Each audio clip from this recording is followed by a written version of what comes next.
Meus irmãos e minhas irmãs, paz e bem. A antífona da entrada de hoje, assim rezamos no Salmo 67. Ó Deus, quando saístes à frente do vosso povo, abrindo-lhe o caminho e habitando entre eles, a terra estremeceu, fundiram-se os céus. Aleluia. É a manifestação do poder de Deus. O poder de Deus que não é para subjugar, fazer o seu povo sofrer, mas que se manifesta para salvar o seu povo sofrido. É uma alusão àquilo que Deus faz para libertar o seu povo da escravidão do Egito. Na leitura de hoje, nós nos encontramos com os apóstolos que são levados, depois de que foram libertados ontem na leitura pelo anjo da prisão e que estão no templo pregando, então são levados ao Sinédrio. É a ocasião que Pedro vai fazer o seu quarto discurso anunciando nosso Senhor Jesus Cristo. Então, levados diante do Sinédrio, que é a Suprema Corte de Israel, o tribunal a que ele condenou Jesus à morte. E então o sumo sacerdote vai dizer: nós tínhamos proibido expressamente que vós ensinasseis em nome de Jesus. Apesar disso, enchestes a cidade de Jerusalém com a vossa doutrina, e ainda nos quereis tornar responsáveis pela morte deste homem. E então agora o discurso de Pedro. É preciso obedecer a Deus antes que aos homens. Veja que convicção. É preciso obedecer antes a Deus que aos homens. O apóstolo que tem coragem de dizer isso diante das autoridades de Israel, e que tal convicção é aquela que vai fazer com que a fé cristã chegue até nós. E que nós encontramos isso em Pedro, mas também encontramos em tantos mártires de pessoas que tiveram a coragem de, por causa do nosso Deus, enfrentar os poderosos desse mundo, para assim anunciar a fé, viver, testemunhar a fé. O Deus de nossos pais ressuscitou Jesus, a quem vós matastes pregando numa cruz. É o anúncio do querigma, a ressurreição. Mas de novo Pedro toca na ferida, dizendo: vós matastes.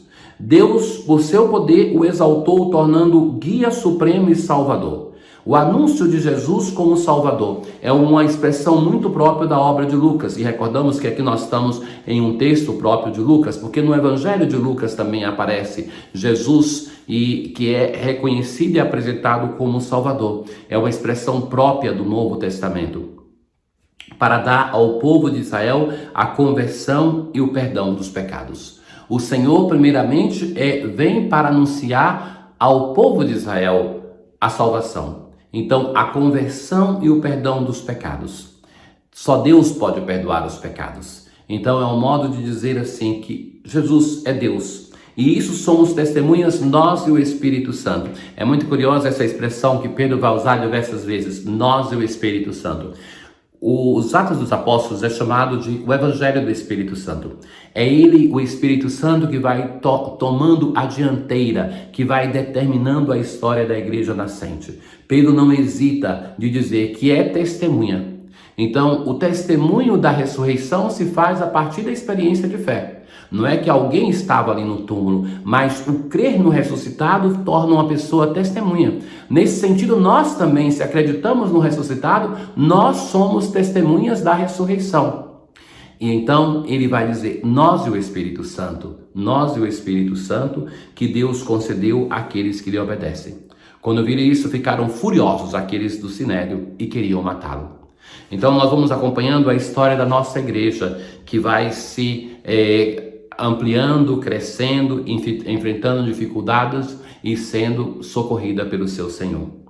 No Salmo de hoje se fala do socorro que Deus dá para aquele que está no sofrimento. É a experiência dos apóstolos da primeira leitura. Provai e vede quão suave é o Senhor. Feliz o homem que tem nele o seu refúgio.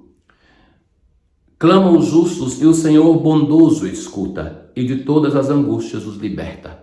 Deus que vem em socorro do sofredor, Deus que não abandona o seu servo, mas que vem socorrê-lo.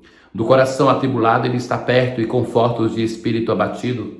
Muitos males se abatem sobre os justos, mas o Senhor de todos eles os liberta. Na aclamação ao Evangelho de hoje, nós temos aquela bem-aventurança que já ouvimos no domingo passado, dita a Tomé: felizes os que creem sem ter visto. Então, Jesus, no Evangelho, continua o discurso que ele começou já antes, falando a Nicodemos. Nós estamos na conclusão desse discurso. Aquele que vem do alto está acima de todos. Jesus já apresentou quem é este que vem do alto. Através do mistério da encarnação, o Deus de natureza divina assume a natureza humana, assume a condição de servo.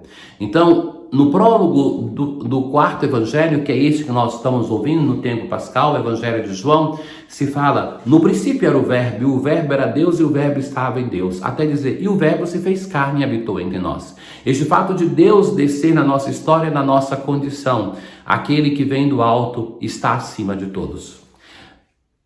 O que é da terra pertence à terra e fala das coisas da terra. Aquele que vem do céu está acima de todos. Dá testemunho daquilo que viu e ouviu, mas ninguém aceita o seu testemunho.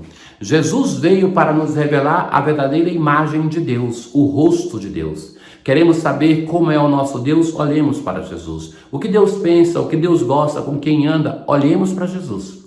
Então ele veio para dar testemunho de quem é Deus, mas não aceitam o seu testemunho. O tema do prólogo vem muitas vezes, que veio para os seus, mas os seus não o acolheram, não o aceitaram.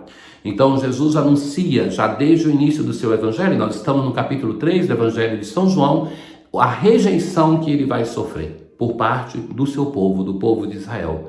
É a rejeição que Jesus sofre nele mesmo e nos cristãos aonde ele está presente. Rejeitado, não aceito. Na verdade, o mundo moderno é um mundo tão estranho, tão antirreligioso, que as pessoas de fé, muitas vezes, são aquelas mais rejeitadas. Se pode tudo, menos manifestar a fé.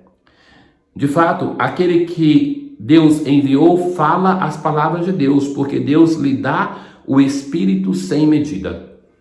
Em Jesus nós temos a plenitude da revelação.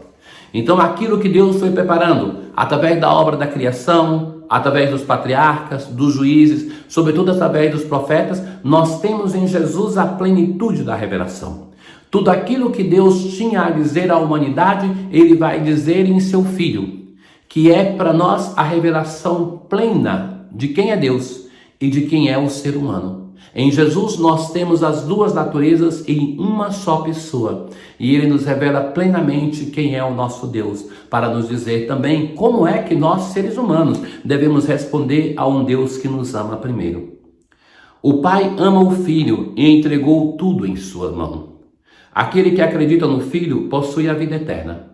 Então já ouvimos ontem que o julgamento é este, que veio para os seus não aceitaram. Então que nós não temos que esperar um julgamento futuro, porque a salvação já é aqui, se faz a experiência, quando nós aceitamos a salvação que está na pessoa de Jesus. Mas por outro lado, se nós não aceitamos, já também temos aqui a experiência de sermos condenados. Não porque esperaremos no futuro por um céu ou então um inferno, mas porque a experiência de crer já é uma experiência de salvação. E o contrário também, a experiência de não crer já é uma experiência de morte, de não salvação. Aquele que acredita no Filho possui a vida eterna. Aquele, porém, que rejeita o Filho não verá a vida, pois a ira de Deus permanece sobre ele. Então, Deus, ele não enviou o seu Filho, já dizia Jesus antes, para condenar o mundo, mas para que o mundo seja salvo por ele. Ora, no Filho nós temos a palavra definitiva do Pai. Por isso que nós, no prólogo do Evangelho de São João, se fala: e a palavra, o verbo se fez carne e habitou entre nós. Tudo aquilo que Deus foi dizendo ao longo da história para o seu povo, construindo a história de salvação em uma pedagogia de amor formidável que respeita o ritmo do seu povo, tudo isso Deus vai dizer de um modo definitivo através do seu Filho, que é constituído como a fisionomia, o rosto de Deus que vem ao nosso encontro. Na oração de hoje nós assim dizemos: concedei, ó Deus, que vejamos frutificar em toda a nossa vida as graças do mistério pascal. Nós estamos celebrando o mistério pascal, o ápice da celebração foi a vigília, o tríduo pascal, mas que essa celebração deve se prolongar na nossa vida, a liturgia deve se tornar a nossa espiritualidade, que instituístes na vossa misericórdia. Tenham todos um bom dia, o Senhor esteja convosco, Ele está no meio de nós. Abençoe-vos o Deus Todo-Poderoso, o Pai, o Filho e o Espírito Santo. paz.